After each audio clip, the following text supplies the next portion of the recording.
Lagi-lagi terjadi kasus penyerangan dan perusakan yang melibatkan anggota TNI terhadap warga di Deli Serdang, Sumatera Utara. Lagi-lagi juga penyebabnya cekcok di jalan. Bagaimana kronologinya? Lalu bagaimana respons Panglima TNI Jenderal Agus Subianto terkait penyerangan ini? Tadi saya bilang kalau prajurit yang berprestasi kita akan kasih reward, kita akan kasih sekolah, mungkin mendahului dari teman-temannya, kemudian juga mungkin bisa melaksanakan operasi ke luar negeri, rewardnya seperti itu.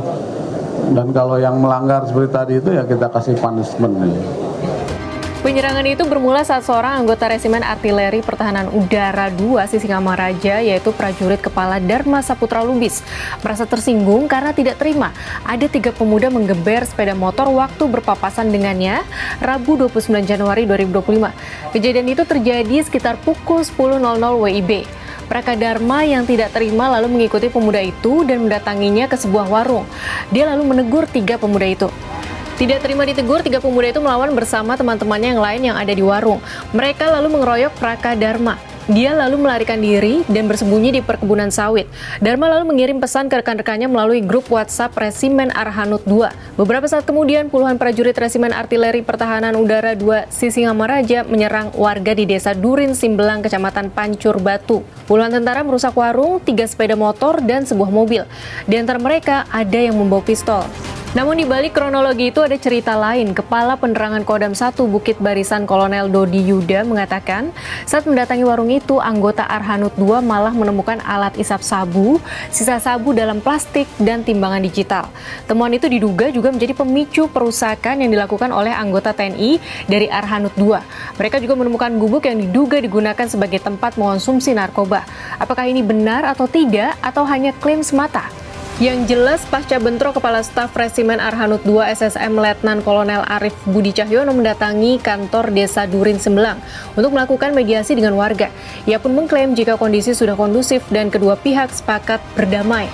Ada itikat baik kami untuk bertanggung jawab atas adanya korban, khususnya terutama adanya kerusakan material yang dialami oleh beberapa warga yang ada di sini. Ini hadir di sini untuk melakukan komunikasi dengan para korban, dengan perwakilan, dengan pihak desa, hadir juga dengan Kapolsek, kemudian dari pihak Danramil, pihak kecamatan, hadir semuanya. Alhamdulillah mediasi berjalan dengan baik dan masalah ini bisa clear. Saya pastikan ke depan tidak akan ada ekses terhadap masyarakat yang ada di sini. Tentu kita belum lupa jika kasus serupa pernah terjadi di Deli Serdang, jaraknya hanya sekitar 18 km dari lokasi kejadian terbaru ini. Tepatnya terjadi di Kecamatan Sibiru-Biru, Deli Serdang pada Jumat 8 November 2024. Puluhan anggota TNI dari Batalion Artileri Medan 2 Kilap Sumagan menyerang perkampungan warga di dekat markasnya. Insiden penyerangan itu juga berawal dari cekcok di jalan antara anggota Armet 2 dan seorang pemuda. Mereka berpapasan saat mengendarai sepeda motor. Cekcok berbuntut panjang. Anggota TNI menyisir kampung, mendobrak rumah, menyeret, dan menganiaya warga. Seorang warga, Raden Baru 60 tahun, tewas dengan luka tusuk di punggung dan lebam di sekujur tubuh. Puluhan warga lainnya terluka. Sebanyak 25 anggota Armet 2 telah ditetapkan menjadi tersangka dan masih menjalani proses hukum. Dari kedua kasus ini ada kesamaan, yaitu mudahnya warga menyulut emosi dan mudahnya anggota TNI tersulut emosi. Emosi diselesaikan dengan penyerangan berkelompok dan hal ini dengan mudahnya terjadi tanpa ada remnya.